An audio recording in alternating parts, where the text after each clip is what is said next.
Baik, kita masih membahas tentang bagaimana maraknya pelecehan seksual di ruang publik yang semakin berani dan miris. Kita tadi sudah dengar kesaksian dari korban pelecehan seksual di stasiun Ciamis, Jawa Barat secara langsung.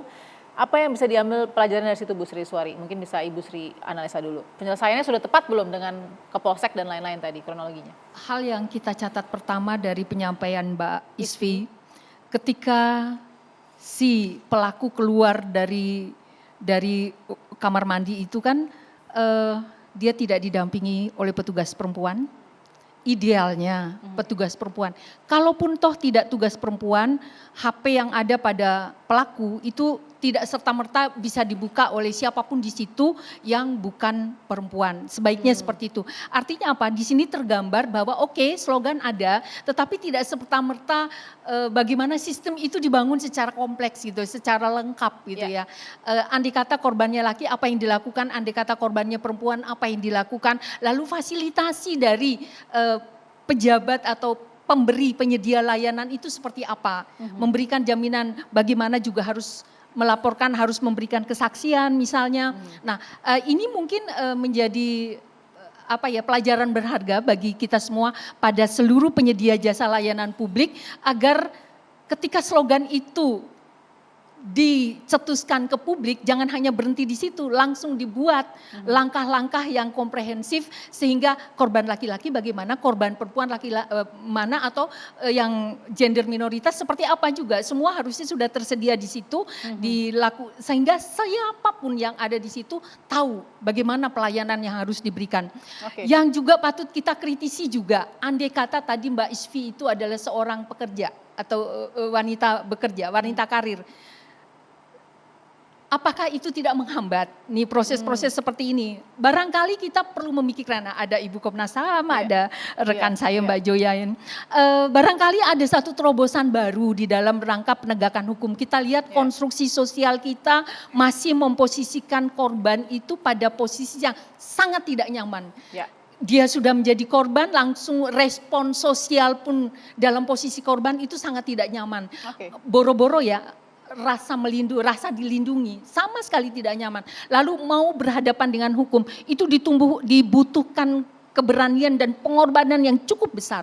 Nah, bisakah nih forum ini membuat kita juga menyadari bahwa memang ada treatment yang berbeda terhadap kasus-kasus kekerasan seksual, terutama apapun, saya nggak meminta perempuan dilayani, tapi kekerasan seksual. Korban kekerasan seksual, mau itu menimpa perempuan, menimpa laki-laki, sama treatmentnya, termasuk gender minoritas sama.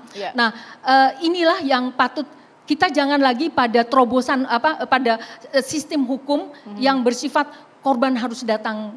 Ada nggak sih pelayanan-pelayanan proaktif yang bisa dikonstruksikan, dimudahkan? Toh jasa pelayanan penyedia jasa ada di tempat, korban mungkin yang mobile. Nah, mobilitas korban tidak terhambat hanya karena kepentingan hukum.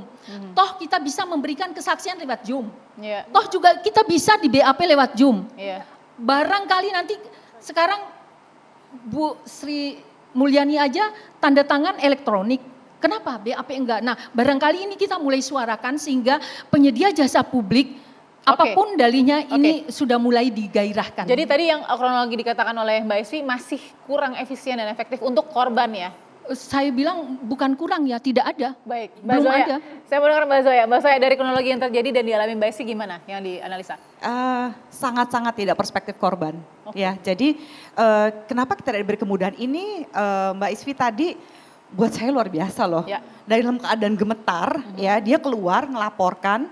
Terus dia nungguin pula bareng-bareng. Berapa banyak orang yang mengalami ini gitu ya. Itu bisa sesakti beliau tuh nungguin. Dan tidak melakukan kekerasan. Dan tidak melakukan kekerasan. Dalam keadaan dia kan udah bilang tadi berkali-kali saya sampai gemetar loh. Saya nggak tahu begini. Nah, kenapa sih tidak dipermudah? Ada beberapa kali saya mendengar kasus ya gitu ya, oknum yang harusnya gini. Ya udah harus datang dong untuk iniin BAP-nya. Ada loh kalau misalnya dalam pelecehan seksual atau kekerasan seksual orangnya udah freeze. Udah gak bisa apa-apa. Mungkin cuma bisa satu dua kata bahwa saya dilecehkan atau saya takut atau apa, kenapa sih nggak dipermudah aja BAP-nya gitu ya. Dan kadang-kadang juga masa iya kita mesti bawa-bawa mereka ke sana. Ini kalau yang masih bekerja juga sulit, pemeriksaannya berkali-kali, prosedurnya ribet sekali lama. Bahkan kalau misalnya ada kekerasan seksual nggak banyak yang tahu gitu, kalau misalnya ada visum dan sebagainya mereka tuh nggak usah bayar ya Bu ya gitu. Nah bahkan pelaporannya itu kadang, aduh Mbak Zoya saya nggak mau ngelapor karena saya mesti bayar 300.000, 500.000 di mana? Di mana nih gitu. 300 sampai 15.000.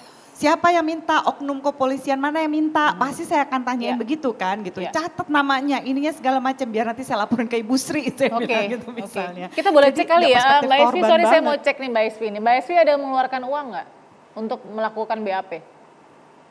Tidak ada.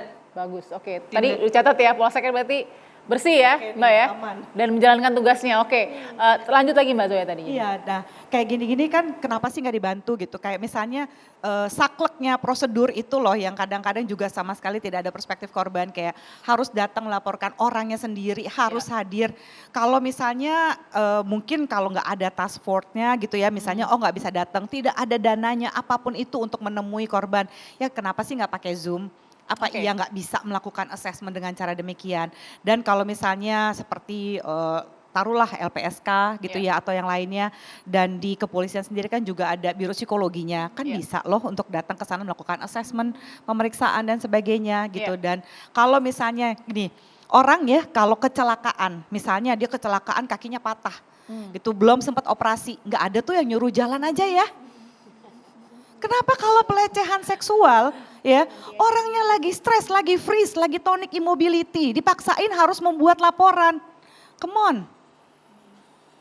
Kenapa mesti kayak gitu prosedurnya? Sedih banget kan? Empati tadi nggak hanya mungkin sampai di slogan, begitu ya? Atau mungkin perlu di transportasi publik itu jika Anda mengalami pelecehan saat ini 1, 2, 3, apakah harus seperti itu? Iya kan?